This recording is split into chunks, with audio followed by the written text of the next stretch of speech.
I've been wanting to do this for like 4 or 5 years, but the ketone ester has been the focus, and I didn't want to get the shiny red apple syndrome where, oh, wow, look at that, and you just get distracted. And you came up to me at the Biohacking Congress in Miami, Florida last year, and you said, Jimmy, what do you think about a ketogenic seltzer alcoholic beverage? And I was like, tell me more. and it had really cool, I am starting to feel the effects of it pretty good. I'm about this far down on the second can, and I'm already kind of going, okay, I'm feeling it. It's real. Maybe you guys, should stand up and do a little twirl and see if it makes your head. Hey, who knows? I'm at the latest I've ever done a podcast, and I've never drank on camera. So this is going to be hilarious at some point. So, but you came up to me and you're like, I've got this idea. And I was just like, that sounds amazing, to be able to have the benefits of having an alcoholic beverage without it being ethanol, getting somewhat of the buzz, but also the energy, and yet not really. Like, with this won't stop fat burning because you're actually infusing ketones into your body. So it actually, I mean, I wouldn't say it promotes weight loss, but it won't make you gain weight. Right. So you can actually use it to skip meals. So some people eat it either instead of dinner, because you raise ketones, and ketones, when they're up, will suppress appetite. So you can use it instead of dinner. Or some people eat it or drink it during or before dinner, and then they found that they're eating like half of their meal.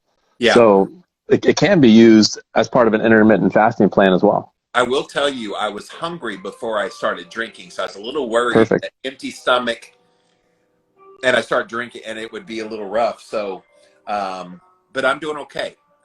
Now, most people, just to manage expectations, because people will, most people say that when they drink 1 can, it feels like a Xanax, just a relaxation.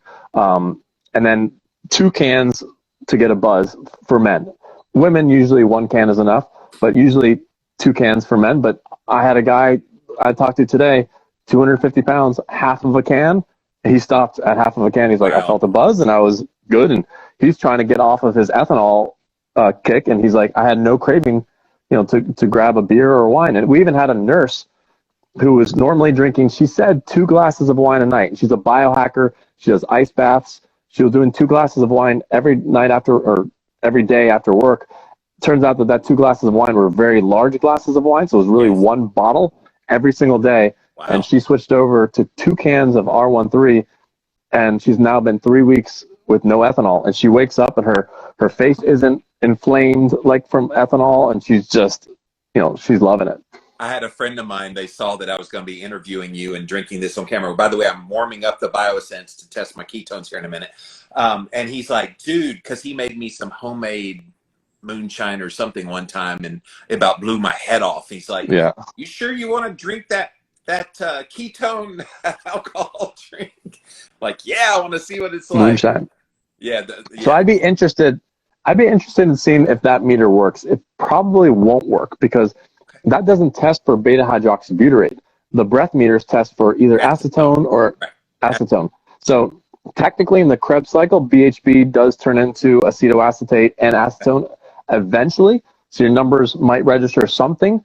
But do you have a blood meter around? I haven't tested blood in years. I did it so long, Frank, that I just got tired of doing it. Did you go keto and thought you had to give up wine? Well, let me introduce you to Dry Farm Wines. It is the world's first sugar-free alcohol that is lower than your typical wines, organic, made at local farms that do it the right way. Most of the wines that you buy are from 3 really big companies, loaded with additives and preservatives, so many dozens of those kinds of things. You don't want all that junk in your wine. So go to dryfarmwines.com/Jimmy and they will ship you these wines. And just because you listen to this podcast, Dry Farm Wines is going to give you a bottle in your first order for just 1 cent. Go to dryfarmwines.com/Jimmy and you will get your bottle of wine for just 1 singular penny. Go check them out. Dry Farm Wines, you guys. It's wine o'clock somewhere. Let's go get some wine. All right, it's still warm up. Now that you're blowing into things, people sometimes ask about breathalyzers. It does not show up on a breathalyzer. I don't know if you have any of those around. Oh, it's getting ready. Sorry. Here we go. You don't have a breathalyzer by any chance, do you?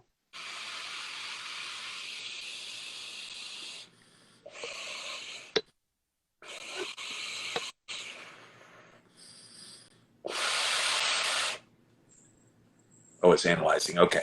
I used to have the breathalyzer back when I was doing my experiments with ketosis pretty hot and heavy about 10 years ago. Yeah, it's not registering because it's that's 0.2. So that's pretty low.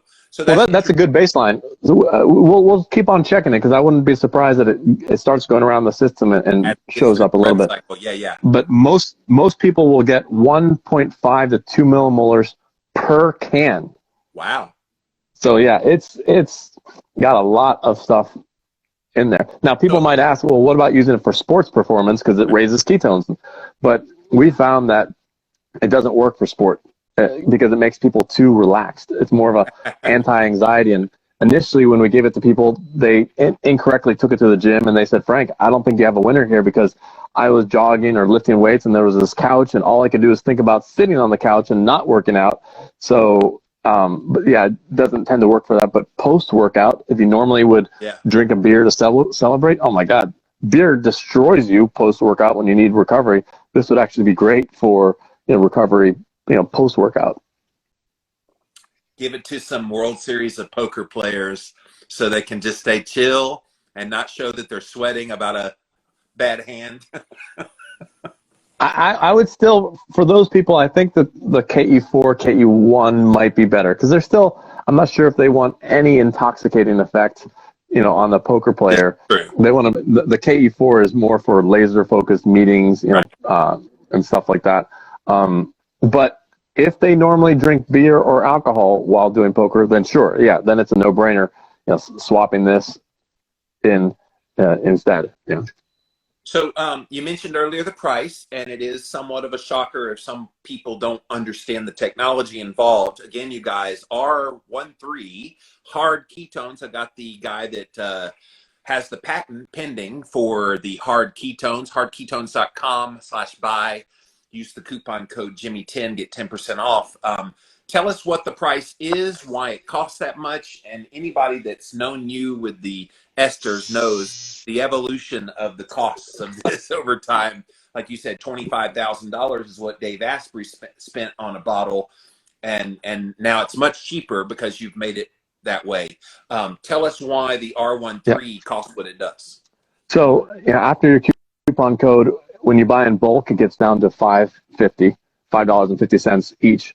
And one of the problems, first of all, is just shipping liquid. So our 6-pack is, $45 after the coupon code. But for some locations, we require a 21 and over signature to receive it. Yes. So for some people, it's actually $25 just the FedEx. We might charge $4 for shipping, but it's actually $25. So half of it is just shipping water across America. So yeah, the ingredients cost us much more than even one of these hard seltzers that are in the grocery store. That's just a commodity. That's just ethanol, pour that in. So it costs a lot more. And, until we get a million cans being made at a time, the price is much more. We're still losing money even at that price. But if you think about it, replacing ethanol, people find that they can take much less of this. So first of all, the health benefits, that in and of itself is priceless. If you're drinking 2 cans or 2 glasses of wine a day and you can get off of that, what is that worth? I'm here now, and I'm really feeling the third one's not going in my mouth. I'm going to set it way away from me so I don't even get tempted to put it in my mouth. So most people are content after one. You probably would have been fine with just, you might even just stop at that 1.5. Why do the rest of it? There's no need. So it might cost more per can, but if you can use less cans. Other than I don't want to waste that much. No. You can go ahead and put it in the fridge. The guy that had half a can yesterday, it'll be flat, so it won't taste as good. But he just put it in the fridge. And look, guys, it's got a little bit of bubbly in it, and so the bubbly helps with the texture in the mouth. So if it was flat, I don't think I would tolerate. It's already hard for me to tolerate the taste. Right. I know without the bug. Really? So that's hard. I need to send you I need you to be my beta sampler and send you a whole bunch of things to try, because you are the toughest. You are the toughest. Well, I've always been that way. Hyper smeller, hyper taster. So yeah. But how does it compare to the Bud Seltzer though? It's all relative. You had the Bud Seltzer. Well, that one tasted too much like beer, and I don't do beer. Okay. And it had like a black cherry flavor, and it was very faint. This one, at least, I taste the lime. I'm getting very small hints of raspberry, but I'm definitely getting the lime. And then whatever that funk flavor is, I assume that's the R13 in there.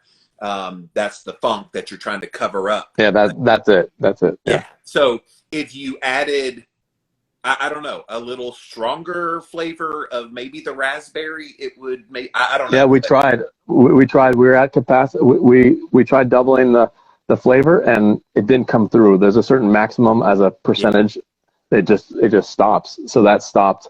So we'll keep on playing with it. But for most people, it's like any of the other seltzers that are out there. And for some people, it tastes like a straight up LaCroix. And they don't even sense that alcohol. It's more akin to a LaCroix than it is a seltzer. Right. It's kind of a unsweetened-ish, barely sweetened energy drink is what it tastes like. Yeah, Red Bull. Some people say it tastes like. Some people say it tastes like Red Bull. Yeah. So it's got and some of the Bang flavors. It kind of has that. If you could get the fruitiness a little more potent. Then it would cover up that but the R13, guys, that's what you're getting in this. That's why you're drinking it, is to get that R13. And so I should have sent you some raw. I should have sent you some raw R13, and then you'd be like, oh my, you'd be bowing. You'd be like, oh my God, amazing, amazing. If I give you one drop of that, you'd be like, oh, that's what you're working with. Okay, well, Bang doesn't have that in it. Bang just has some caffeine in it.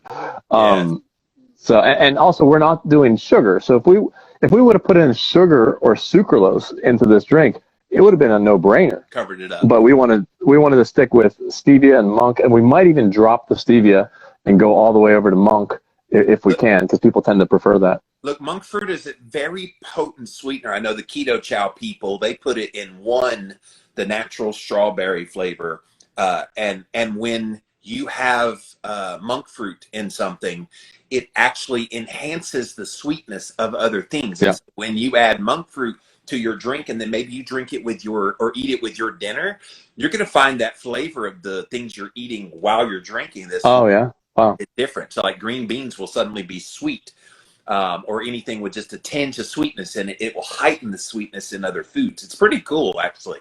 I did not know that. Do any of your people watching, do they have any questions? We can also field questions. Yeah. So I don't know if I can't see if there's anything on there. So guys, we got the guy from Hard Ketones. He's talking about the R13 product. Jimmy is getting inebriated on camera, and enjoying it. Actually, the first swallow, I will tell you, it was gross. I didn't want to say that out loud, but I told you. I told you you could. I told you you could. Okay, it got manage expectations. I didn't want to make that first impression what people thought it was, and so I was like, I'm gonna hold off judgment. As I've continued to drink, maybe because I'm inebriated, it tastes better. I'm just kidding, but no, it got better the more I started drinking it. But yeah, guys, what do you want to know about this this product? You did say it was.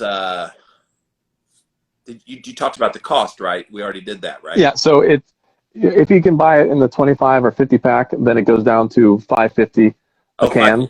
But the 6 pack, half of it is just our shipping and 21 and over signatures, so we have to charge. Yes. And it comes out to like $8 or $9 a can. But if you're trying to replace ethanol, I mean that's priceless. And you might find yourself drinking 1 can instead of 4 cans of something else. And much healthier, but then also what's the price of 4 cans? It's potent, I will give you that. And I'm on my second one, so yes, I probably should have stopped with the one, because the one, I felt it, but it wasn't a like blow me over. Now that I'm towards the end of the second one, I'm like almost in the blow me over stage. Ferraro says, love all of your products. So you got a fan of the ketone esters. And that's my mom. Oh, is that your mom? No, that's not. I'm just kidding. Hanu says, get it, Jimmy? Are you drunk yet? Hey, yes, now I am.